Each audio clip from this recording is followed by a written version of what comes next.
देखिए question number 8 और 9 आपको करने हैं और ये है क्वेश्चन नंबर 10।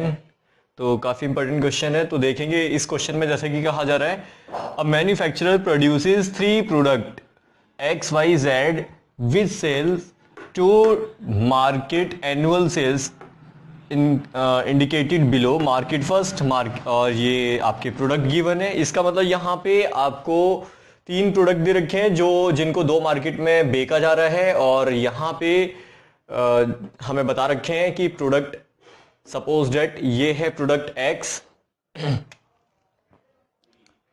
ये है वाई और ये है जेड। ये 3 प्रोडक्ट 2 डिफरेंट मार्केट में सेल किए जा रहे हैं, ऐसा हमें बताया गया है। और इनकी जो सेल प्राइस है वो भी हमें गिवन है। तो हमें टोटल रेवेन्यू बताना है। तो टोटल रेवेन्यू कैसे बताएंगे? तो लिखेंगे टोटल रेवेन्यू। तो टोटल रेवेन्यू के लिए आपको ये जो प्रोडक्ट है इसको आपको बनाना पड़ेगा रो मैट्रिक्स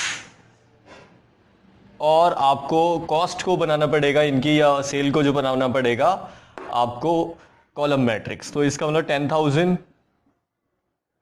ये है 2,000 और ये है 18,000 और यहाँ पे 6,000, 20,000 और ये है 8,000।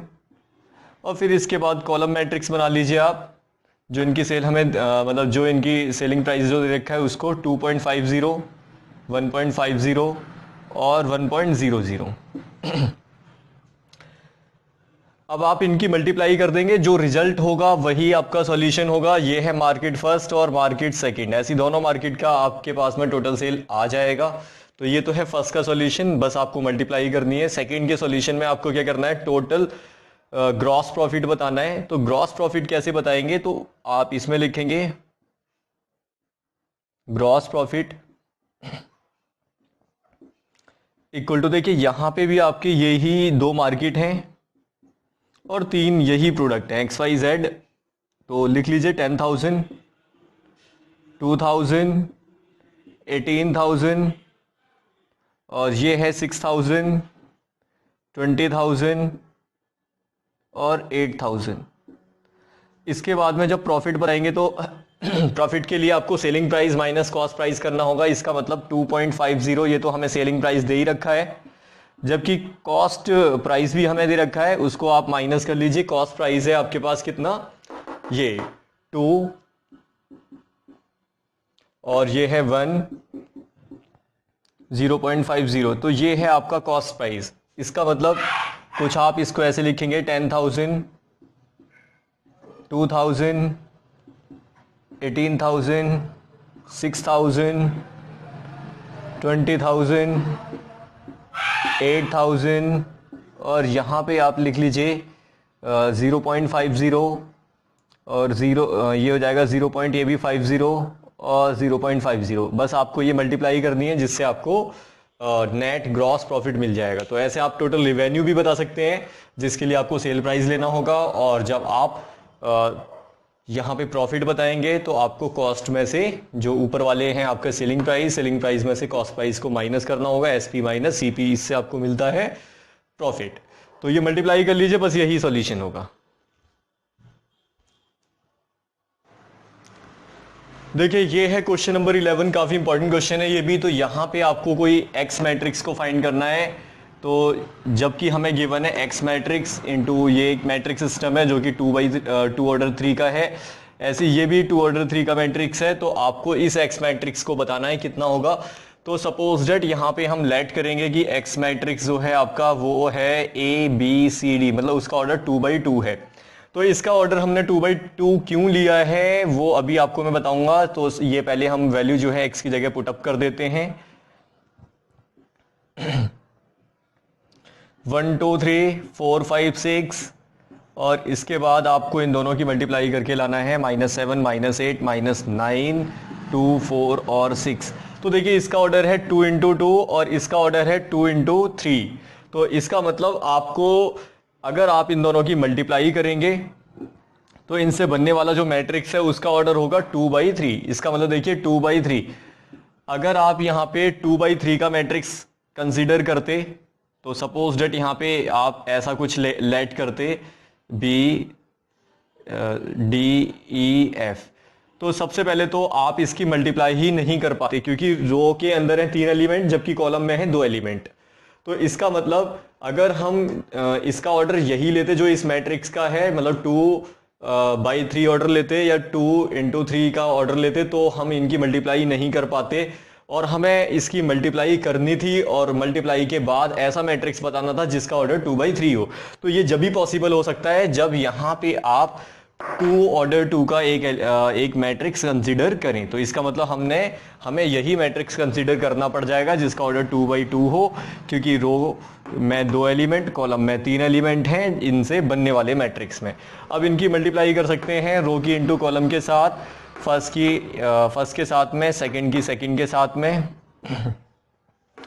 अब सेकंड कॉलम के साथ 2a + 5b होगा, फिर इसकी मल्टीप्लिकेशन करेंगे 3a + 6b होगा, ऐसी ये भी, ये हो जाएगा c + 4d, फिर यहाँ भी करेंगे 2c + 5d, ऐसी ये भी मल्टीप्लाई कर लीजिए 3c + 6d। ये है -7 -8 -9 2 4 6। अब यहाँ से कंपेयरिंग कर लीजिए a + 4b जो कि -7, it will be question number first. ऐसे फिर आप ये लेंगे, ये होगा 2a + 5b = -8, इक्वेशन नंबर 2। तो इसका मतलब आप कोई भी 2 इक्वेशन ले सकते हैं, करस्पॉन्डिंग एलिमेंटों को बराबर रखना है और इसके बाद अब इन दोनों को ले लीजिए जो कि इन दोनों के इक्वल होगा। तो c + 4d = 2, इक्वेशन नंबर 3, और ऐसे ही 2c + 5d = 4, it will be question number 4। तो अब इन दोनों को सॉल्व करके ab की वैल्यू फाइंड आउट करेंगे, इन दोनों को सॉल्व करेंगे तो आप c और d की वैल्यू को फाइंड आउट करेंगे। तो ऐसे आप a b c d की वैल्यू बता सकते हैं और फिर a b c d की वैल्यू इसमें पुट अप कर देंगे तो आपको ये मैट्रिक्स x मिल जाएगा।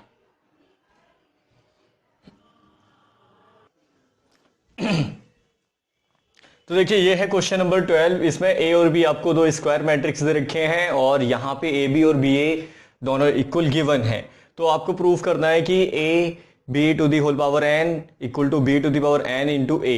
इसका मतलब ये आपस में बराबर होंगे, ऐसे ही ये इसके बराबर होगा। तो यहाँ पे 2 क्वेश्चन है, पहला क्वेश्चन ये है, दूसरा क्वेश्चन ये है। इन दोनों को आपको इंडक्शन के द्वारा प्रूफ करना है, इसका मतलब मैथमेटिकल इंडक्शन।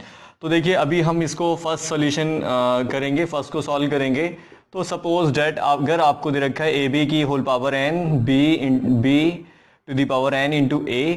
अब आप इसे सिंप्लीफाई कर सकते हैं PMI के through using PMI principle mathematical induction. तो सबसे पहले आपको पुटअप करना होगा n की जगह पर 1। तो n की जगह पर 1 पुटअप कर दीजिए तो a b a के बराबर आ जाएगा, जिससे आप कह सकते हैं P1 इज ट्रू, क्योंकि ये कंडीशन जो है हमें यहाँ पे गिवन थी। तो इससे P1 ट्रू होगा, लेट करेंगे P के भी ट्रू। अगर P के ट्रू है तो इसका मतलब आप जहाँ पे n है वहाँ पे k लिख लीजिए। तो n की जगह आपको k लिखना होगा। तो इसके बाद अब third step, now we shall prove that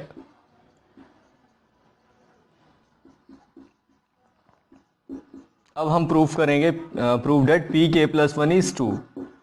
pk + 1 जो है वो ट्रू है। तो इसका मतलब अब आपको यहाँ पे मल्टीप्लाई करना होगा, multiply by b both side, b matrix से मल्टीप्लाई कर दीजिए जिससे कि LHS में आपको b to the power k + 1 मिल जाए। तो देखिए मल्टीप्लाई करेंगे तो ये आएगा ab इंटू b से मल्टीप्लाई करेंगे बोथ साइड, b की power k into a into b। तो अगर आप इसकी मल्टीप्लाई करेंगे तो हमें यहाँ पे मिलेगा ab to the whole power k + 1, ऐसे b to the power k + 1 into a। तो यहाँ पे k + 1 की फॉर्म मिल चुकी है, जिससे हम कह सकते हैं देयरफॉर pk + 1 इज ट्रू। तो pk + 1 जो है वो ट्रू है, हैंस अब हम कह सकते हैं hence Pn is true for all n belongs to n। इसका मतलब सभी नंबरों के लिए ये इंडक्शन जो है सही होगा। तो ऐसे ही अब हमें ये सेकंड वाला जो पार्ट है वो आपको ऐसे ही करना है, एक बार 1 रखना है, फिर k के लिए लेट करना है और k + 1 के लिए प्रूफ कर देना है। तो अब इसके बाद है आपके 3 ऑब्जेक्ट। देखिए क्वेश्चन नंबर 8 और 9 आपको करने हैं और ये है क्वेश्चन नंबर 10। तो काफ़ी इंपॉर्टेंट क्वेश्चन है, तो देखेंगे